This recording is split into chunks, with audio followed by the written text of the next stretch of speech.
সুন্নাতাল জামাতের ব্যক্তি, সুন্নি জামাতের ব্যক্তি, আমরা সুন্নি জামাতের উপরে কায়েম থাকবো। বলুন ইনশাআল্লাহ। এই জোরে বলুন না ইনশাআল্লাহ। আজকে অনেক দেখা যাচ্ছে ওর বাপ সুন্নি, মা সুন্নি, ওর বাপ হানাফি, ওর দাদো হানাফি, পরদাদো হানাফি। হঠাৎ আপনার কিছু আগাছা বক্তাদের বক্তব্য শুনে, ইউটিউব দেখে, ফেসবুকে কিছু বক্তাদের বক্তব্য শুনে নতুন নামাজি হয়েছে। আসল কথা বলতে গেলে বন্ধু বাজার, হক কথা বললে তেতো লাগে। আল হক মররুন, সত্য কথা তেতো লাগে। হানাফি ঘরে জন্ম, আর 14 গোষ্ঠী হানাফি। আজকে নতুন নামাজি হয়েছে, লেডিস মার্কা নামাজি, মহিলা মার্কা নামাজি। দেখেছেন না মহিলা মার্কা? হ্যাঁ, সারা জীবন নাভির নিচে হাত বেঁধেছিল, এখন আপনার রাতারাতি বুকের উপরে হাত বাঁধছে। এই যারা বুকের উপরে হাত বাঁধছে এদেরকে বলে ওহাবি। ভারতবর্ষে এদেরকে কি বলে? এই জোরে বলতে হবে, এদেরকে কি বলে? ওহাবি। সুন্নি জামাতের ওলামাদেরকে হুমকি হামকা দেখিয়ে কিছু হবে না, কোন হুমকি দেখিয়ে কাজ হবে না। হিম্মত যদি থাকে, মায়ের লাল যদি হও, খোলা আকাশের নিচে জমিনের উপরে সরাসরি আলোচনার টেবিলে বসে। আহা সুবহানাল্লাহ। নারে তাকবীর, নারে রিসালাত, মাসলাক আলা হযরত মুনাজির আহলে সুন্নাত মুফতি মাওলানা মোহাম্মদ জুবায়ের হোসেন রিজভী সাহেব। যদি মায়ের দুধ যদি পান করে থাকো, এসো আলোচনাতে বসতে রাজি আছি। যে কোনো সময়, যে কোনো দিন, খোলা আকাশের নিচে জমিনের উপরে প্রকাশ্য জনসম্মুখে আলোচনা হবে। তাই বলে হুমকি দেখিয়ে কিছু হবে না। হুমকি দেখে আমরা ভয় করার ব্যক্তি নই, যে কারো হুমকি হামকাতে আমরা পিছিয়ে যাই, এইরকম পিছানো আমরা লোক নই। আমরা সরাসরি ময়দানে নেমে কাজ করার ব্যক্তি। মুসলমান এসব যখন বলবে তখনই রাজি। লেডিস মার্কা নামাজি, ওর নানি মরে যাবে। বুখারী, মুসলিম, তিরমিজি, আবু দাউদ, ইবনে মাজাহ কোন হাদিস থেকে একটা সহিহ মারফু হাদিস দেখাতে পারবে না পুরুষদের জন্য বুকে হাত বাঁধা। আপনাকে চ্যালেঞ্জ করতেছি, সহিহ মারফু হাদিস একটি হাদিস দেখানোর ক্ষমতা হবে না যে বুকের উপরে হাত বাঁধতে হবে, জোর করে বাঁধছে। এটা কার চিহ্ন? ওয়াহাবিদের চিহ্ন, গায়র মুকাল্লিদের চিহ্ন, লামাযহাবিদের চিহ্ন, ফারাজির চিহ্ন, সালাফির চিহ্ন, বাদিয়াদের চিহ্ন, আজকে ওই নেংটি খোলাদের চিহ্ন। ওকে অনেক দেশে বলে নেংটি খোলা, ওকে অনেক দেশে বলে জোলহা, অনেক দেশে বলে হে জাতি। এসো আজি জানে মোহতারাম বলছে যে মাযহাব মানে কি হবে, ইমাম মানে কি হবে? ও ইমাম মানে না, ও নাসিরউদ্দিন আলবানী ইহুদিদের দালালকে মানে, ওই কাজী শাওকানিকে মানে, ওই আপনার ইবনে তাইমিয়াকে মানে, ওই আপনার মুহাম্মদ ইবনে আব্দুল ওয়াহাব নাজদি খবিস মারদুদ মালাউনকে মানে, ওই আপনার ইসমাইল দেহলভি যাকে আপনার পাঞ্জাবের মুসলমান ওকে গোহামা চূড়া করে চুরে আপনার নদীতে ভাসিয়ে দিয়েছে, ওই খবিস মারদুদ মালাউনকে মানে। বেরাদারান ইসলাম ওই ইমামে আজমকে মানে না, যে ইমামে আজম আমার তাবি সচক্ষে সাহাবীদেরকে দেখেছে। বেরাদারান ইসলাম, তাই আপনাদেরকে বলি ওদের কত ঘৃণিত আকীদা। এই জন্য কোন ওয়াহাবি লামাযহাবিতে যাওয়া, এই লেডিস মার্কা নামাজে যে বুকে ধরছে, এই চিহ্নটা ভারতবর্ষে, বাংলাদেশ, পাকিস্তানে কাদের? ওয়াহাবিদের। কাদের চিহ্ন? ওয়াহাবিদের। কোন ভাই ভুল করে যদি থেকে যে থাকে গিয়ে থাকেন, এখনো ফিরে আসুন। আপনাকে দাওয়াত দিতেছি যে জাহান্নামী দল থেকে জান্নাতি দলে ফিরে আসুন, নাজাত প্রাপ্ত দলে ফিরে আসুন, মুক্তি প্রাপ্ত দলে ফিরে আসুন। একটি মাত্র দল জান্নাতি, তারই নাম হলো আহলুস সুন্নাত ওয়াল জামাত। মিশকাত শরীফের শারা মিরকাতুল মাফাতি পিওর আরবিতে লেখা, তার প্রথম খণ্ডের মধ্যে মোল্লা আলী কারি রাহমাতুল্লাহ আলাইহি বলেছেন আল ফিরকাতুন নাজিয়াতু আহলুস সুন্নাত আল জামাত। নাজাত প্রাপ্ত দল একটি দল হলো, তার নাম হলো আহলুস সুন্নাত আল জামাত। মুসলমান আহলুস সুন্নাত আল জামাত ব্যতিরেকে যত দলের নাম শুনছেন সমস্ত দলগুলি হলো জাহান্নামী দল, জাহান্নামী দল, জাহান্নামী দল। তাদের ঈমান তারা প্রমাণ করতে পারবে না। এখন তাদের কত ঘৃণিত আকীদা আপনি যদি শোনেন তা আপনার লোম খাড়া হয়ে যাবে। এত তাদের ঘৃণিত আকীদা, সাধারণ মানুষ তো জানে না।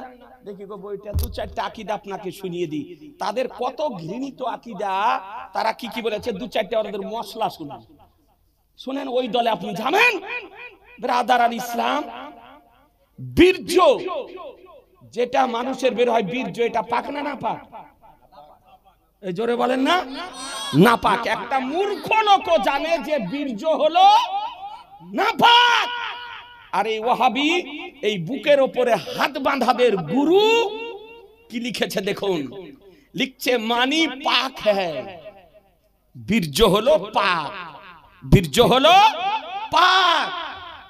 আহলে হাদিস 29 ফেব্রুয়ারি 1924 সালে এই পত্রিকাতে আপনার লিখেছে। তারপরে নভেম্বর 10 নভেম্বর 1922 খ্রিস্টাব্দের পত্রিকাতে লিখেছে। তারপরে 21 জুলাই 1922 এর পত্রিকাতে লিখেছে এই আপনার ওয়াহাবিদের গুরু যে মানি পাক। নাউজুবিল্লাহ, বীর্য হচ্ছে পাক।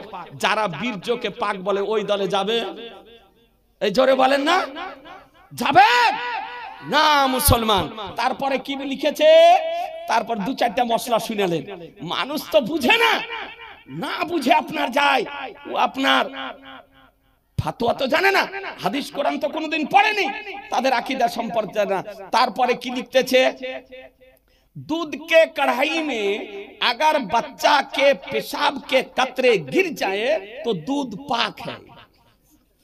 नाउजुबिल्लाह बोलছে, লিখছে আহলে হাদিস 13 জুন 1919 এর পত্রিকাতে লিখছে, দুধের কড়াইয়ে যদি বাচ্চার পেশাবের কাতরা যদি পড়ে যায়, পেশাব যদি পড়ে যায় তো বলছে দুধ পাক, দুধ খাওয়া যাবে, পাক। এবার বুঝে ব্রাদার আল ইসলাম, এ হচ্ছে আহলে হাদিসদের ফতোয়া। আরেকটা ফতোয়া শুনেন কি লিখেছে, खिंजीर के पेशाब के सिवा बाकी सब हयानू का पेशाब पाक है। বলছে যে খিনজির মানে শুকুর, শুকুরের পেশাব ছাড়া সমস্ত জন্তু পশুর পেশাব হলো পাক। বলে খা গরুর পেশাব, ওকে ধরে খাওয়ান যে পাক তো খা, উটের পেশাব খা, গরুর পেশাব খা, ছাগলের পেশাব খা। বলছে জি শুকুরের পেশাব ছাড়া সব পশুর পেশাব পাক।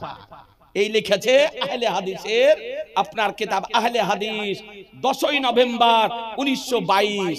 এ ব্রাদার আল ইসলাম আরেকটা শুনেন। আচ্ছা, শরাব পাক না না পাক?